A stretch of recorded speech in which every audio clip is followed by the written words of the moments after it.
Hello, everybody. It's Vanya here from Peaceful Eating, where I help people around the world come to a place of peace and ease with food and their bodies.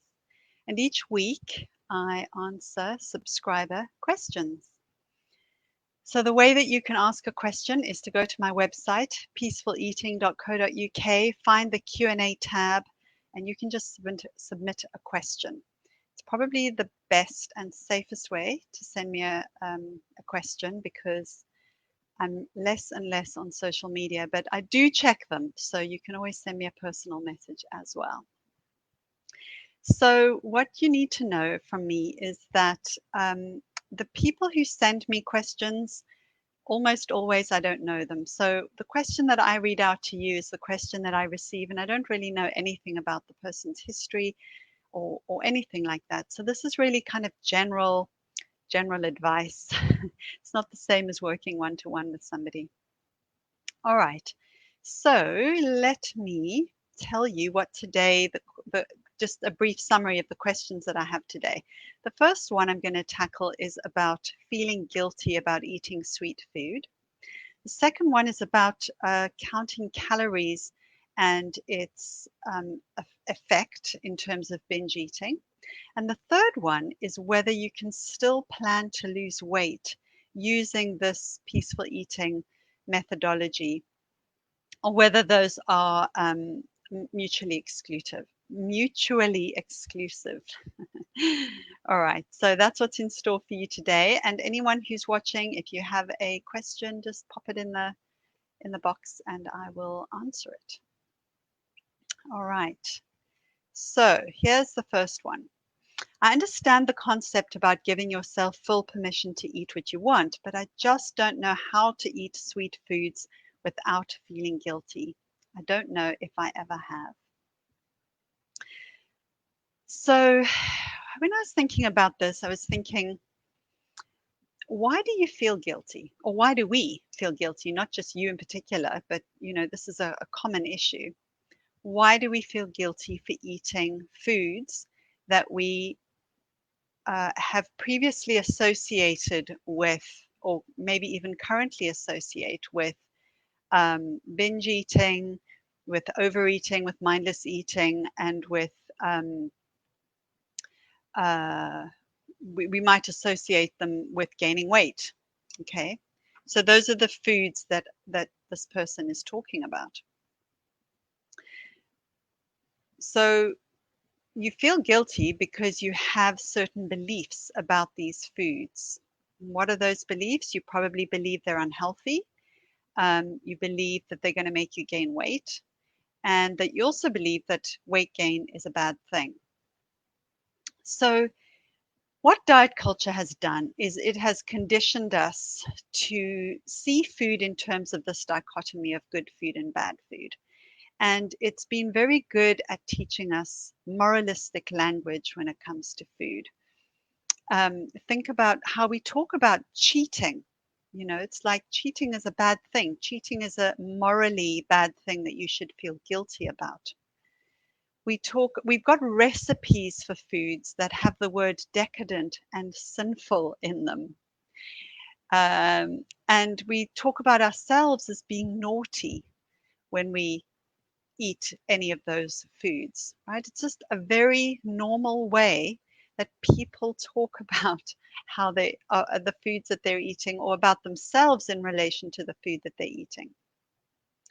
And this I think probably comes from a kind of Christian ideology of, um, even if you're not religious, it's that idea that, well, the word sinful for one thing, and, decadence, spoiling yourself.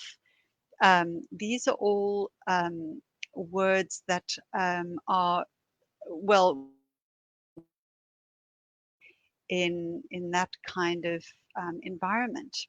And so, even as I say, even if you're not religious, it's a cultural thing that I think we've taken on from that. That's what I believe anyway. I don't have any proof of that, but that's just what I think. But the point is this: guilt is a moral based emotion. right? It's something we feel when we have done something wrong. But eating is not something wrong. You're not doing something wrong if you're eating, right? You're just eating. Nothing wrong with that. So how do we get out of this trap of this feeling of guilt? Well, the first thing we need to do is notice that we're feeling guilty. Unless you actually notice, oh, I'm feeling guilty right now, you don't really have an opportunity to intervene on your own behalf here. So the first thing is to notice the feeling of guilt and notice how it feels in your body. Notice where you're feeling it in your body. Notice how it feels in your body. Does it feel tight? Does it feel heavy? Just notice what it feels like and just say to yourself something like, here is guilt, or this is guilt. And just name it to yourself. All right, that's the first thing. Then get curious. Ask yourself, so you've already got curious about how it feels in your body, then you get curious about what you're telling yourself about it. So ask yourself, what am I making up about eating this food? What am I telling myself about it? And then you need to challenge the thought. Is it actually true? So here are some truths that you might use. Things like all foods fit into a healthy relationship with food. Um, when we can eat without guilt, or when I can eat without guilt, then I'm more free to listen to what my body needs and wants. And if I can do that, then I'm more likely to eat in a calmer, more responsive way to my body's own needs. So I hope that that helps you. It's a practice, it's something you have to practice. It's not going to just click your fingers and go away just because you know in your mind that it's it's doesn't make sense or that it's unhelpful to feel guilty when you're eating. I'm just going to see a message that's just come through. The idea of achieving perfection put upon us, so we have to eat the right foods and therefore the right shape, i.e. thin. Not truth though. Yes, exactly that. We have been also conditioned and trained to think about, to want to be perfect. And then there's a lot of pressure on what perfect looks like, whether that's in terms of our behaviors or whether that's in terms of how we look. There is a lot of pressure there. Okay, let me move on to the next question. Okay, so this person says, for me, counting calories causes binge eating. Is that normal? Yes. That's the short answer. Counting calories can definitely be a cause of binge eating because what you're doing, most likely if you're counting calories, you are under eating. And the amount of calories that we're typically told we should be eating is way less than you actually should be eating to function normally and to feed your brain and to just, to calm your whole nervous system down. So counting calories is definitely a bad idea if you want to stop binge eating. And maybe you should, whoever you are, listen into the next question because most likely the reason why you're counting calories is because you're wanting to control your weight. And trying to control your weight in this way is just going to keep fueling obsession and it's going to keep this cycle going of binge eating. It's some lip salve on. Um, so question or rather comment, the minute you can't have something, then sure enough, that's then all you can't stop thinking about. Exactly. And so that's one of the problems with counting calories is that you're being hypervigilant, you're watching everything, you're saying you can't have that thing because it will go over your calorie count, then that's all you want. So even if you are actually eating enough calories for your body, and you probably aren't, but even if you are, counting calories can still trigger binge eating, because even if physically you're not being deprived, psychologically you are depriving yourself. You're telling yourself you shouldn't, you can't, all of this kind of stuff. And that just triggers the binge eating as well. All right. So the third one is really quite a long and involved question about whether losing weight is compatible with this approach. I'm sure some of you who are watching already know what I'm going to say. All right. So this one says, one question that is troubling me is about weight loss. I'm trying to trust the process, and it seems that one of the key pillars is accepting your body where it is now, and I just don't think I can. I'm not even sure I should. I'm exercising slowly and I'm trying to focus on building fitness and strength and some flexibility, but there are chairs I'm scared to sit on, and it is hard to find clothing in my size of my choice. My body gets in the way of itself, and I can often feel like a beached whale in my lack of ability to be agile and move around. Then there is the strain on my joints, which already hurt me a lot. Is there a way of doing this program and gaining as much as I can from its basic principles and underlying values, but also think I should lose weight? Is it possible to see losing some weight as an act of love toward my body? I don't want to diet, although I am sometimes severely tempted. I saw myself in some photographs this weekend and I'm bigger than I had imagined. I panicked and thought I should lose weight now and quickly, but I don't want to diet. I don't want that negative cycle again. I do want a more able and capable body that I'm not afraid will break things. That that is in less pain and that is easier to move around with. Are they of necessity in conflict with one another? All right. So, so what you are bringing here, as far as I can make out, it are kind of three threads or three themes. The first one is about body acceptance, and you know, whether you can and whether you should be pursuing that. The second is the challenges that you face in the body that you have. And the third one is about weight loss itself. So let me just handle each one of those separately. And the first thing I want to say is, it's just so important to have compassion for yourself. It's hard. It's hard doing this work, and it's particularly hard existing in a body that is not within socially accepted norms. If you're worried about breaking chairs and you can't find clothes that you like, then my guess is that you're probably on the outside of what people would consider, kind of socially acceptable. And I'm just deeply sorry that that is the case, that we have a culture that is so unkind and unaccepting. And I'm doing what I can to change that. And there are lots of us out here who are also doing what we can to change it. So part of the problem that you're facing is fat phobia within yourself, but also that's out there in the culture. And it is a real thing. So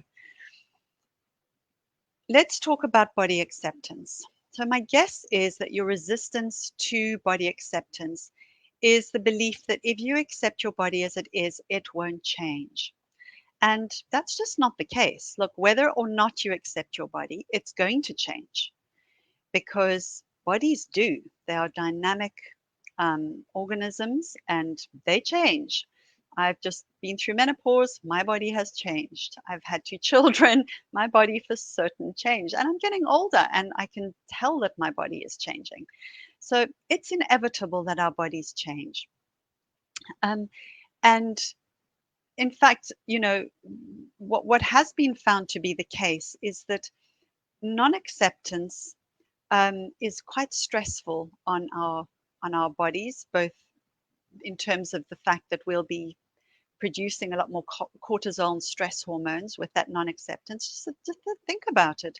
It's just like this constant rejection of our own bodies is incredibly stressful to the whole of ourselves, psychologically, emotionally, and physically.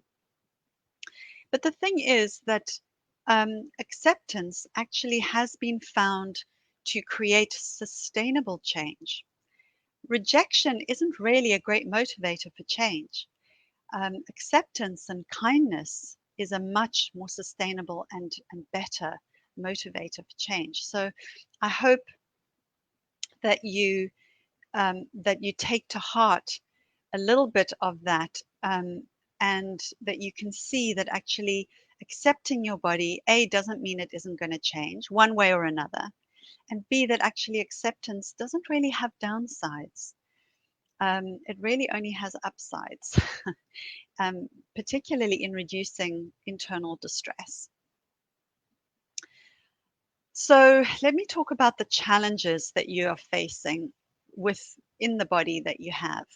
And what you talk about are things like being scared to sit in chairs, being scared that they'll break, um, not being able to find clothes that fit you, feeling uncomfortable in your body in terms of pain and difficulty in moving in a kind of fluid way. I guess that's what you mean. So the first two pieces about the chairs and the clothes, well, first of all, none of this is your fault. None of it is your fault. And I really want you to hear that. You have been um, doing the best you can all of the time. My guess is if you're sending me this question, you've been on a load of diets and you've been trying really hard to try to lose weight. But actually, what's probably happened as a consequence of the um, effort to lose weight is actually you have what they say is dieted your way into a heavier body. Now, that is not your fault, even though you're the one who's been doing the behaviors. A lot of those behaviors are as a result of the dieting behavior, and people often don't really make that connection. So in terms of the clothes and the chairs, and there are probably other things as well, this is a failure of imagination on the part of clothing designers and manufacturers and furniture designers and manufacturers. And it's crap. It's really nonsense that that you know people like you feel this way, feel anxious about, is this chair going to hold my weight? You shouldn't be having to think about that. So, but there it is. I mean, unfortunately, we do live in a culture where this is the case, right? Um, and in terms of feeling uncomfortable and in pain, I can totally see how and why you're thinking that if you were to lose weight, your life would be easier. And look, probably it would. I'm not denying that that would be the case. For sure, in terms of clothing and chairs, and probably in terms of moving around, it could be easier. But also, and I think this is great, that what you're doing is you are starting to exercise and you're focusing on building your strength and your stamina and your flexibility, and that is fantastic. And my hope is that whatever happens to your weight, if you continue to do that gently and slowly, listening to your body, but continuing to build those things, you will start to feel better, even if nothing changes in terms of your size. So, um, what I also want you to know is that, it's quite possible that even if you were to lose weight, it wouldn't change the pain that you feel in your body. I mean, it might, but it's not guaranteed. People in smaller bodies also have all sorts of conditions that are usually ascribed to being in a heavier body. And people of all sizes have all these conditions as well. So I'm not saying it wouldn't make a difference, but I'm just saying it's not guaranteed to make a difference. But it still boils down to the question of, is weight loss compatible with this process? And what I want you to know is that I'm not anti-weight loss per se. If the weight loss comes about as a result of you um, healing your relationship with your body and food, truly, and weight loss is something that is a side effect of that, great. That's what your body needs to do.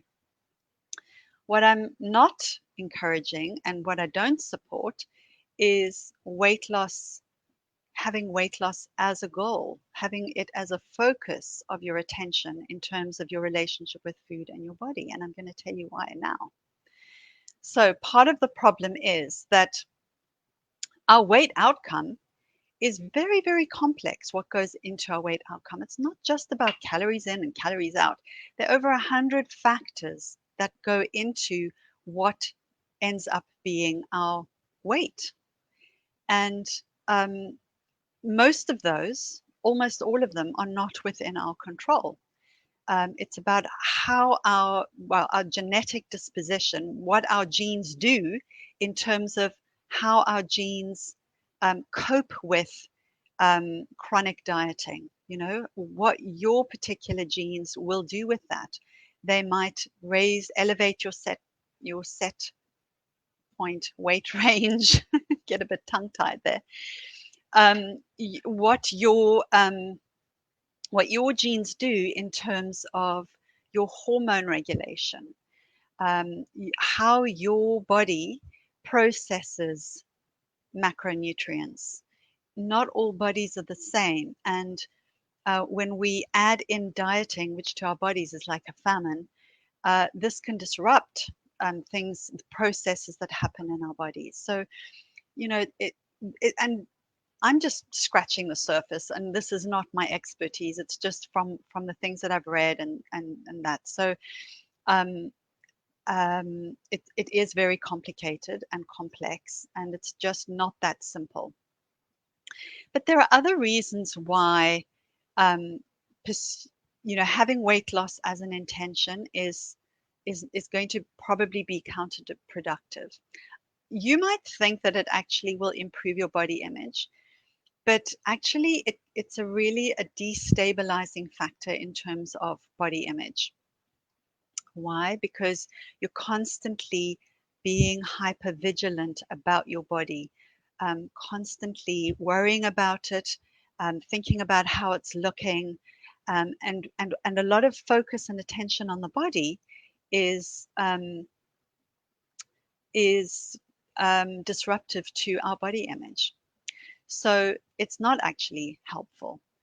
Why you might think it's helpful is because, when you have lost weight in the past, you get all this external approval from other people. You tell you, oh, you're looking fantastic, and how did you do it, and well done, and all of that. You get all of this approval. But probably when that's happening, you're also feeling anxious. I know I used to, because I'd be thinking, how long is this going to last? Or I would worry about the kind of silence that was deafening when I ultimately regained the weight, afterwards. So it wasn't really helpful for my body image. It was like a temporary little high that I would get when I lost weight. But really, if you have weight loss as a kind of an intention, a goal that you're following, it's going to get in the way of you really listening to your body, because you're going to be overriding body signals. You might be under eating because you are, trying to lose weight. And then you wouldn't be satisfied, and then you get hungry. And then instead of everything calming down in your mind, and instead of all the cravings settling down because you give yourself unconditional permission to eat them, instead of that, you then find that you're getting back into a sort of craving cycle. And it's really unsettling to you. And probably what it will end up doing is just put you back in the same cycle that you've worked so hard to get out of. So even if you're not dieting, you're calling it something else, it really has the same effect. And in fact, the Australian Medical um, Medical Research Council, Health and Medical Research Council, say that any any intervention for the purpose of weight loss is likely to result in weight regain in 2 to 5 years. And they say they are so confident about this that they call it level A evidence. And that's the same level of evidence for the statement that smoking is a cause of lung cancer. So that's how confident they are that, and they're not talking about dieting, they're talking about any intervention for the purpose of weight loss. So, it's just not going to be helpful. And if you're here, you are not one of the people for whom dieting, one of the 5%, um, actually is sustainable, and works for. So I don't think that having a focus of weight loss is going to help you feel free, is going to help you accept your body, is going to help you love yourself. And it's probably going to have a rebound effect, and potentially your weight actually increases, which is, I understand, is not what you want. And I totally get it, and I don't blame you for that. Just the last thing I want to say to anyone else who's watching is that when we're pursuing weight loss, what we're doing is we are reinforcing fat phobia in our culture. We are making life harder for people in bigger bodies to exist peacefully in their bodies when we're pursuing weight loss.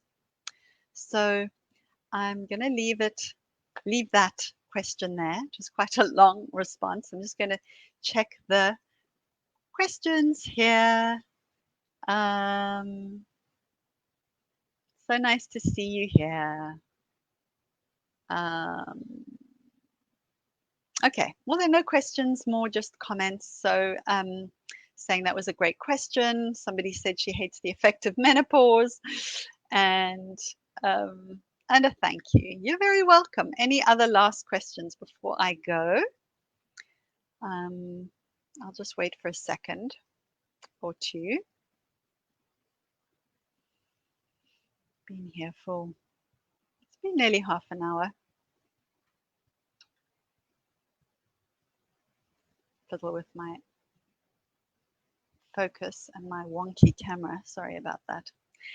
All right, everybody. Well, thank you for being here. Thank you for watching. Thank you for your comments, and thank you for your questions.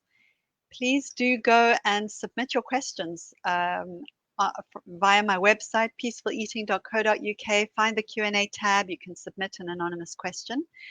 And also, I have a free ebook on my website called A Guide to Peaceful Eating, and a free e-course called What to Pack for Your Peaceful Eating Journey. So I do hope that those of you who haven't subscribed do, because there's some really helpful info on there that might just help you where you are, might be just the thing you need. All right. Thank you, everybody, and goodbye, and talk to you next week. Bye.